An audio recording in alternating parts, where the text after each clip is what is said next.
Hey guys, what's up? This is Vinicius, and in this video we're going to go over single raise spot in position pre-flop raiser facing a turn probe. This is quite an interesting node, as it's a node where a lot of pairs are overfolding. So definitely one that you'd want to study a fair bit. In this video I'm going to present you guys some data on equilibrium, some pool data. I'm going to show you guys how to develop some strategies, and then we're going to go over some common mistakes. And then lastly, we're going to drill this one into GTO Wizard. We're going to load up 2 tables, I think, and we'll just try to make sure that we have a reasonable understanding of where the thresholds are in equilibrium so that we can make sure that we are not one of the guys that is overfolding. Cool, so first of all here, you can see there are quite substantial differences between different textures. So if you look at an ace overcard, or ace high flop, you can see that we tend to fold quite a lot. And then on a low texture, so 10 high or lower, that stays 10 high or lower, you can see that we don't do an awful lot of folding and we do a fair bit of raising. The reason for this is quite basic. The reason is the fact that on low textures, a lot of your weaker hands are going to still have a reasonable amount of equity. So let's say you have Jack 10 offsuit on 8-5-4, then you're still going to have 2 overcards that you can hit, and those 2 overcards, if you hit them, are going to give you quite likely the best hand and a hand that you can value bet on the river in position if it's checked to you. If you have Jack 10 on ace 9 deuce, however, you are quite unlikely going to make the best hand if you face a bet on the turn. And then in addition to that, you are not going to be able to value bet the river in most cases. The sizing on these is going to be different as well. So on an ace high texture, you'd want to bet larger because you don't really want to bet, let's say on ace 9 deuce, you don't really want to bet a 9 or a deuce, because of the reason that I just stipulated, you can't really get called by high card hands or hands that are weaker. I mean, you're not going to make those indifferent very often. In addition to that, usually the in-position player has more aces in his range.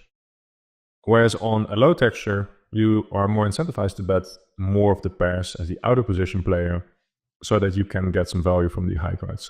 So that also has to do with bet sizing, but in general, your weak hands on ace high textures are just going to be weaker than they are on low texture. That's kind of the thing. All right, so next up is how often does the pool probe on the turn? And here you can see that the pool probes slightly too often, which means that we should be able to defend a bit more liberally. Now, as we'll see when we're drilling, you'll see that the fact that they bet more often doesn't necessarily mean that they bet a weaker range, although it's definitely something we should take into consideration.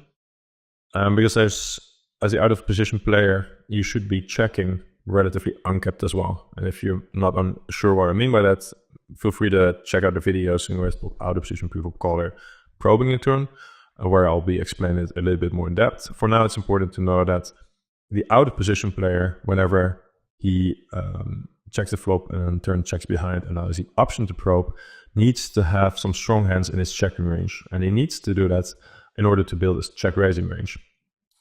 If you don't have strong hands in your checking range, then you can build a check-raising range. And that means that the in-position player is just going to be able to bet very often. So the fact that the pool bets a bit more often doesn't necessarily mean that they are just bluffing more often. It just means that they're betting more often. Having said that, you should still defend more liberally as they're betting more often. So having said that, one thing that we definitely need to take into consideration here is the bet size. So like I said, the fact that they bet more often doesn't necessarily mean that they have a weaker range, but when they bet specific sizes, it definitely means that they have either a stronger or weaker range.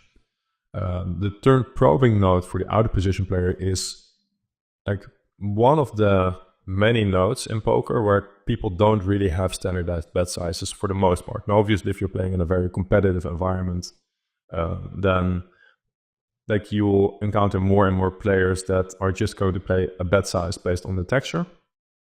But even at higher stakes, like mid stakes to high stakes, you'll still see this same trend where if someone bets smaller, in this case the quarter pot sizing, B25, they are betting a weaker range, and that means that they are overfolding versus the raises. If someone bets a large, let's say 3/4 of the pot, or in like there's no data on this in this chart, but if they overbet, then they generally bet a stronger range, right? And so they over defend versus the raise. So on average, we know that they are betting too often. It doesn't mean that they're necessarily that they're weaker, because if they bet larger, they are stronger. The range is just stronger. But when they bet smaller, they're definitely weaker. And so we should attack this quite aggressively. Like if you node log this into a sim and you just ask a solver, hey, like this is the only thing that you know, like they're just going to overfold, then the solver would go haywire. It would just raise very aggressively. Right, so how do we get better in this node? And this is one of the defending nodes. So what we want to do is we want to gain an understanding of what solvers are doing. What is the threshold for defending? And that is going to be different based on different textures and in different formations. It's always going to be a function of how two ranges interact on a specific texture. And so it's just like the only way to get really good at that is by drilling this consistently. And then you want to identify your mistakes, build context around the mistakes. So like I said, change the texture, change the sizing, change the positions, and then try to understand where is the threshold on this specific texture. And like, what if I change a couple of things? What would that mean to the threshold? So in other words, like let's say you are calling a hand that should be folded. Then one thing you can do is like, okay, well, what if we go a little bit smaller with the bet size that I'm facing? Am I still supposed to fold? If you're still supposed to fold, then it's quite a large mistake. If it's now starting to call pure, then you're like, okay, well, this is relatively sensitive, and I'm not entirely sure if this is like a massive mistake that I'm making here or just a minor inaccuracy. But playing around with that will give you an understanding of what it is exactly, where to draw the line exactly. And once you've done that, you can log those upgrades, the heuristics that you found in this particular spot. And if you do this well, then you can build a library of flashcards that you can use. I like to log my upgrades in flashcards. You can do it in Excel, you can do it in like a notepad, you can do it on paper, wherever you want. The thing is that you want to do is you want to make sure that you log them somewhere so that you can revisit them occasionally. Like I said, I do it in flashcards, but I might actually be able to, instead of going into GTO Wizard, show you guys, I think I've shown it before, we'll show you guys like what this would look like in my flashcards, so you can gain an understanding of how I do this exactly. All right, so common mistake is the reason why a lot of players, like I said in the beginning of this video, are overfolding is because they are splitting the ranges on the flop, which in itself is not necessarily a problem. In a lot of situations, it can be better actually to split your range. And by splitting a range, I mean sometimes betting, sometimes checking, or sometimes betting small, sometimes betting large, and then sometimes checking, rather than just betting your entire range for small sizing. This in itself is not a mistake, but the moment that you play more complex strategies, it's quite likely that you make mistakes in constructing your ranges, and then you end up checking too weak and overfolding versus the turn prep. So this is one of the two main reasons why someone is overfolding. One is you just check too weak of a range when you have the option to c-bet the flop, and too many of the strong hands go into the betting range, and usually, and this is like the main one, not enough weak hands make it into the betting range, and therefore you check those weak hands, and now you have to fold those hands. That's one of the reasons. And the other one is you are not entirely sure of what the threshold is. So, for instance, here on the low texture, like if you don't understand that the threshold is significantly different than on an ace high texture, and you have to defend a lot of the hands that are relatively low in your range, as they are like overcards to the board, for instance, and you just have a, I don't know, king high hand or queen high hand. If you're just playing too rigid of a strategy where you're just calling pairs always, because usually you need to call pairs, then you're going to make mistakes. So two ways where you can overfold, and this is true in the entire game tree. One is you just end up with too weak a range on the spot, and this happens quite frequently. The other one is you actually have a strong enough range, but you are not aware of the differences in the defending threshold on a specific node. So in this case, like I said, on the low texture, you might need to defend some high card hands that you don't need to defend on an ace high texture. And not knowing the difference is going to make it so that you will likely overfold. All right, so like I said, what I'm going to be doing is I'm going to see if I have some flashbacks for this node where we face a probe. I'm pretty sure that I do, but we'll pull some up. And then we'll just study those, and we're just going to go over them. And for me, it will be useful because I can like study some of the mistakes or the things that I found hard a couple of months ago or a couple of years ago. Some of my flashcards are a few years old. And for you guys, it will be hopefully useful so you can get an understanding of how it is that I'm getting better at understanding the threshold.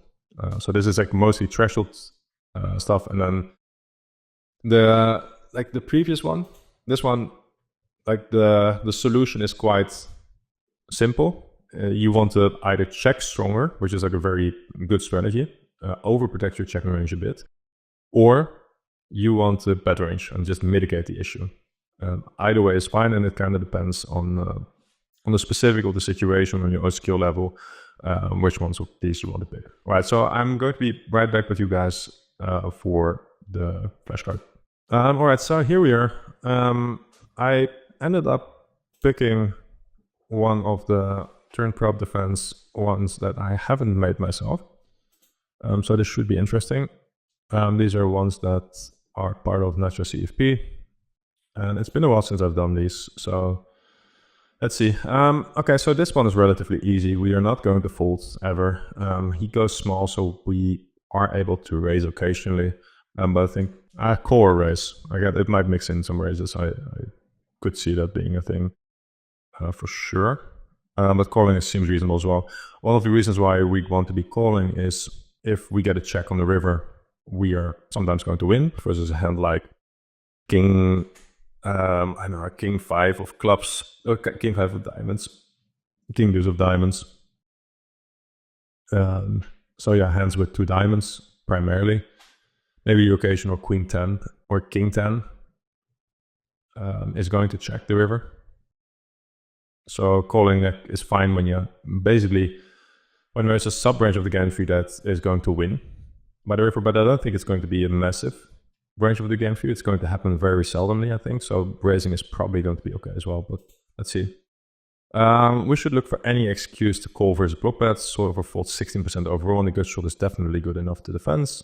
Raising is also a fine option given the immediate overfold. Well, like that seems like a reasonable way to go about it. So I'm just going to say this was easy. I move on to the next one.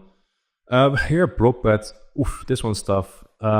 We seldomly fold pairs on this node versus small sizings. This could be one though. I'm guessing we are indifferent here. This would be my guess, and that an indifferent being like a low frequency call, but it's not gaining us anything. I don't think he should be using the sizing very often.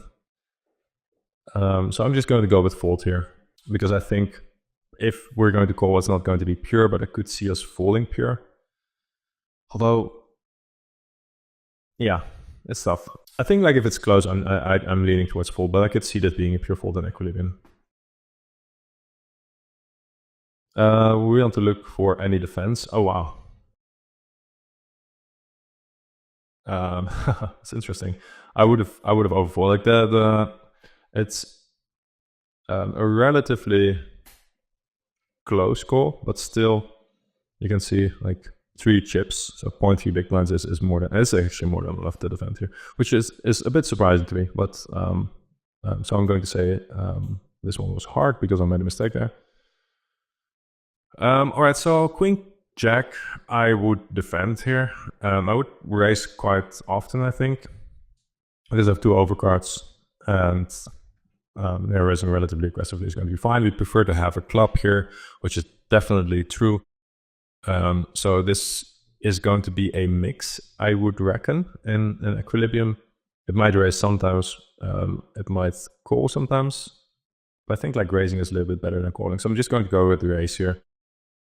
Folding in equilibrium, I don't think is a mistake. I would be surprised if it's a mistake. So Queen Jack, yeah, you can see with the club we are raising. Here it's like mixing a little bit of everything and it's indifferent. But this is the key point. First, the block bet specifically, we can raise the turn a fair amount without draw if we have 2 overcards. Given pool overfolds to raise, we should be raising this sometimes. Now, obviously, you don't want to raise everything that is mixing because then you're raising 50%. So you gotta take it somewhat chill and play a strategy that's relatively sound, right? So if you look at something like this, if I see this and I would have, like, let's say I'm playing this exact spot tomorrow, and then obviously I'm sort of going to know that this is the solution, and probably I would not fold, given the fact that the small sizing is generally the weak range. But I would call mostly, and then like 1 or 4 times I would raise or something like that, maybe 1 or 3 times. So yeah, this one was easy. All right, so definitely not folding here. It's a 4 straight, which might seem a bit scary, but it's not close. And you're just going to call. You're never going to raise this. And I think we are going to have too many raises on a texture like this as the imposition player. So it is just a call and move on with life.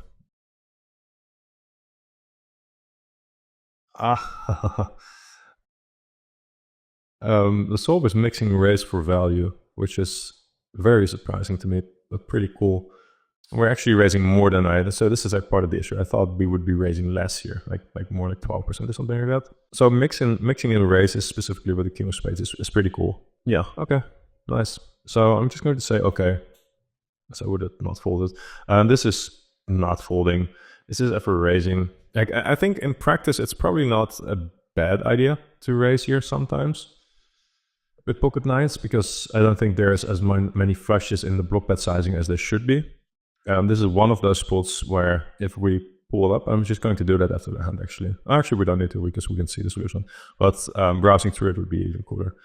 Anyway, one thing that you'll see here is that the out of position player needs to check a lot of the flushes, and if he uses the small bet, then he needs to bet the flushes for small sometimes as well, or relatively often, which means that if they're not, then they make this their weaker size. So I think raising would be okay. I prefer to have a spade, so probably calling mostly, sometimes raising is probably okay, and definitely not folding. So you can see it's actually raising relatively often, more often than I would have raised for sure. So let me just pull up the sim here real quick in GTO Wizard so I can show you what I meant when I said that the small sizing should contain a lot of flushes. All right, here we are. You can see that small sizing as the out position player, and you can see flushes, for instance, are betting the small sizing quite frequently. They're checking sometimes. About half of the times it should be check or the small size. And you can, like, if you, especially if you're playing in a weaker environment, like low stakes online or live games, then this is going to be a spot where people are just going to be way too honest with their sizes. So if they go 3/4 here, it's just going to contain too many flushes. If they go block bet here, it's going to be too weak of a range. And if they check here, it's going to be too weak of a range as well. So this is one of those spots where the bet size is definitely going to be heavily influential on how you want to move forward. Cool. Solver raises your imposition, which is something that I wouldn't have guessed. Well, like I said it sometimes, but like not as often as like this I would have guessed, like with the spade, but like the ones without spade, I thought like 1 or 3 times or something it would raise, but not as often as it did. So I want to repeat that one. And this is a call. We're not going to fold. We're not going to raise. I'm assuming, although like we've seen some hands where we should have been raising. So let's see. Ace King no draw is not enough. I'm just going to be cool here with like this defense. Like it's point feed, big blinds, which is relatively significant. So yeah, like in practice I don't think it's the worst defense, because of the fact that this is their weaker size and they're betting too often. But like, yeah, okay, whatever. In equilibrium, this is a fold. So I would want to see this one again. So I'm just going to press hard so that I can see it again and remind myself. Now you can see the pocket deuces we can get again. So this is a call. We now know. When you're in doubt, I think like this would be a perfect spot to just say, I'm in doubt. I'm just going to call and then I'll check it later. That's like always going to be a good solution. Ace 10 here on a king. Interesting spot. All right, so let's think. What type of hands do we want to defend? So the Jack 10, Queen Jack, Queen 10 type hands are going to fold, right? Those are the ones that are checking back the flop sometimes, and those are the ones that are not going to fold. Then we're going to have some kings that are going to defend, obviously, that return.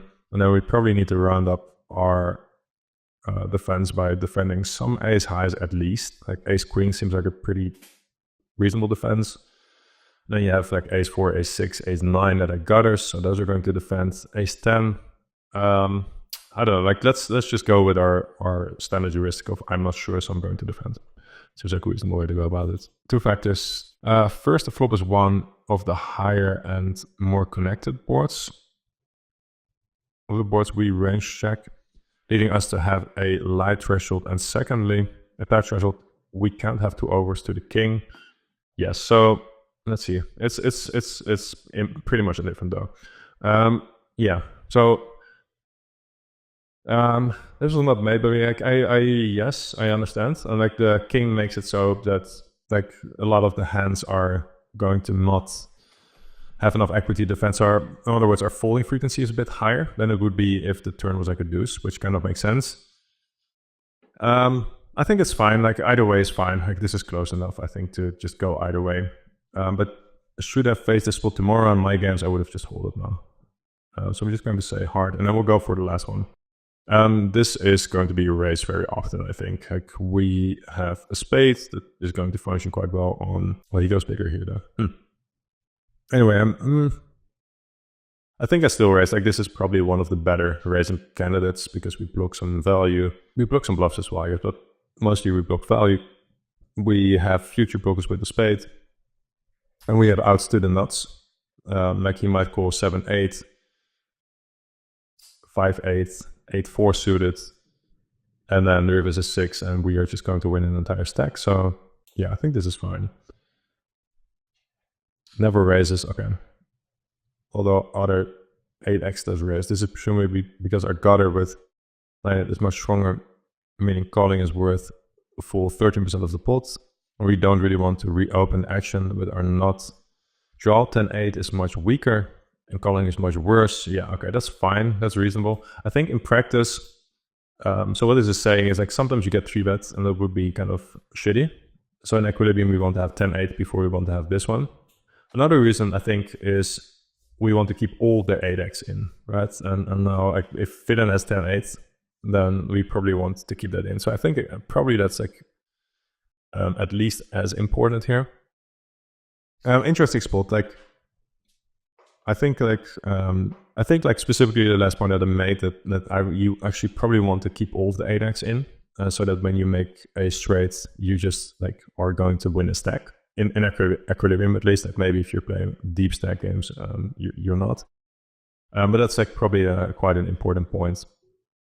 Interesting. Okay, cool. So I'm glad we went through this, and as you can see, I'm definitely a bit rusty. I had to re-record this video as the previous version was in a low resolution, and I haven't played much poker in the last few months. Actually, I've been traveling a bit, enjoying life, which is good. Now we're getting back into poker, so this is a good exercise.